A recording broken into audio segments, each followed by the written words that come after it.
Hello everyone and welcome to my channel, Leverless Legends. If that name is too cringe, please let me know in the comments. For my first review on this channel, I chose the Steelbox Pro by Sagak Labs. And Sagak Labs is a small one-man company based in Seoul, South Korea. And they recently successfully finished their Kickstarter campaign for this Leverless controller. So now you can order it very easily from the website. So if you're on the market for a Leverless controller that can be made compatible with pretty much every system, has a steel casing and therefore is very heavy, so it's going to be very secure on your lap and also on the table, then I think you should take a look at this review. Full disclosure, I'm friends with Sagak Labs and they sent me this device for free for the purpose of this review, but all my opinions are my own.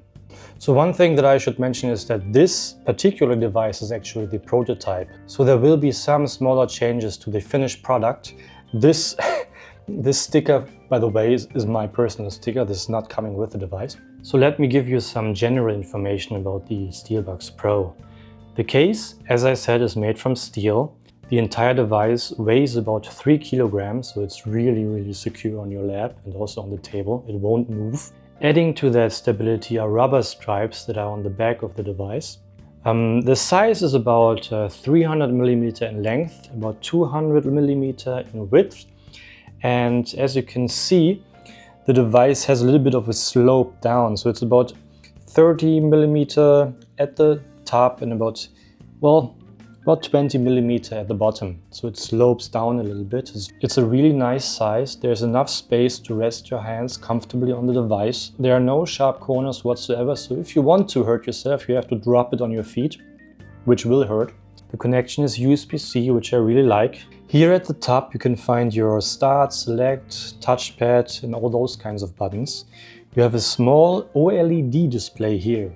And that, in combination with the GP2040 firmware that the device is using, will show you a lot of information about the controller. For example, which SOCD mode are you using? Which D-pad mode are you using? You can all check that on the display. And then with a button combination, you can change the SOCD mode or D-pad mode, however you like. Another really cool feature are these two buttons here. These are normal keyboard buttons. And of course, you can allocate every key input that you want on these buttons.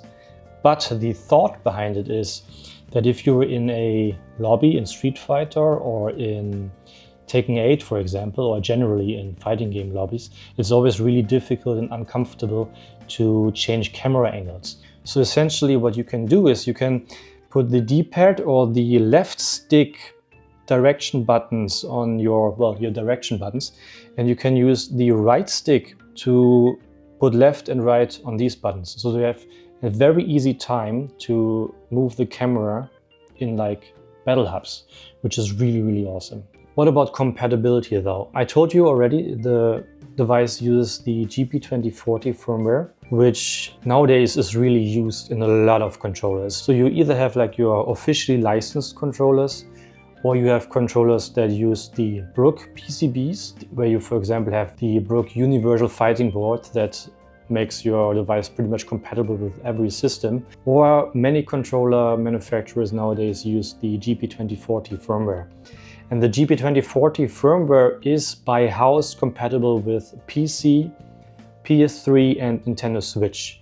So generally, if you want to make this device compatible with a PlayStation 4, you have to add a DualSense key to the firmware, which is pretty easy, you just upload it. Or you need something that's called a pass-through device. And you can get those from Brook mainly.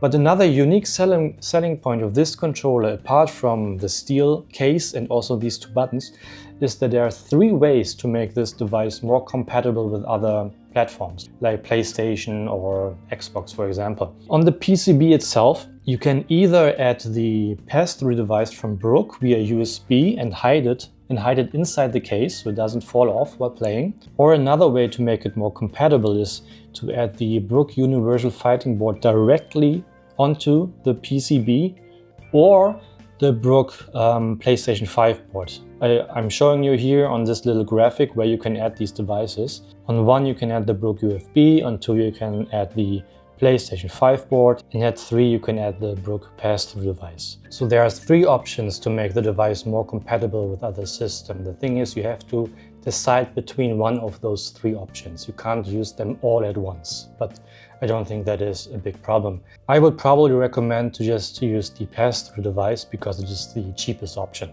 And I really like that you can hide it inside of the device. But then you will have a very highly compatible device that you can take to tournaments and whatever. And speaking of tournaments, the device is tournament legal. Not only has every button its own pin, you have a little tournament switch on the side here. And if you use that tournament switch, the upper buttons will no longer be usable. So you won't run into accidentally hitting start during a final at, I don't know, Evo or something. What's also really nice is that between the PCB and case inside there are foam layers to make it even more thocky. If you're a keyboard enthusiast, you probably know that term.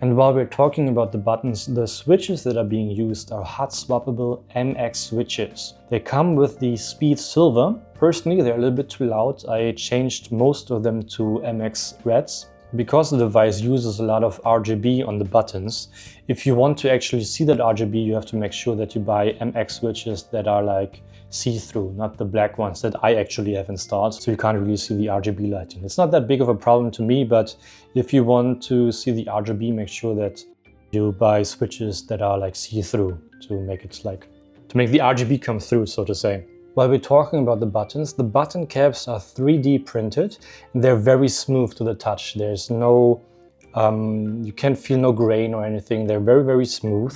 The switches are height adjustable by putting washers under them, and the buttons are pretty much flush with the surface of the device, which means that sliding inputs are very, very comfortable to do. They're very easy to do. I'm showing it here to you that they're no problem whatsoever. So you can do your slide inputs in SF6, or also backdashing in Tekken are very easy to do, as I'm showing you here.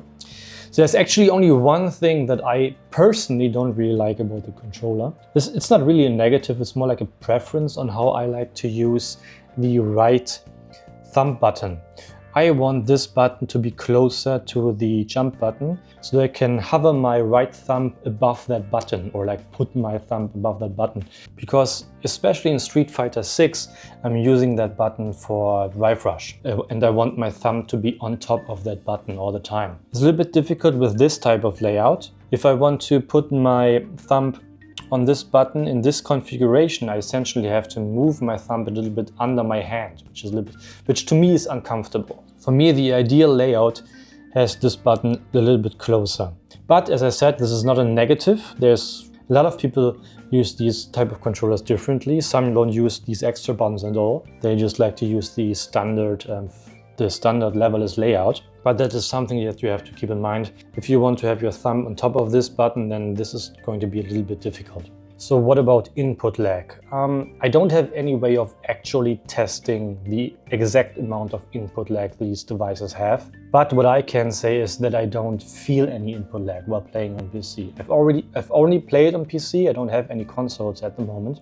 And the few combos that I am able to do without any problems whatsoever. So I don't feel any input lag. So what about the price? You can buy the Steelbox Pro in a lot of different PCB configurations according to what your needs are. The cheapest version, if you just want to use this controller on the PC, will be around 259 USD. The most expensive one, with a Brook Universal Fighting Board already installed, will be around, if I have it correct, around 369 USD. And this device is definitely not an entry-level device. If you've never used a leverless controller and just want to give it a try, figure out if it is for you, then this is probably not the controller for you. In that case, you should probably go with like a 50 euro or 50 US dollar halter pad from AliExpress or something cheaper. This device is for someone who takes fighting games a little bit more seriously, enjoys high quality controllers and high quality devices.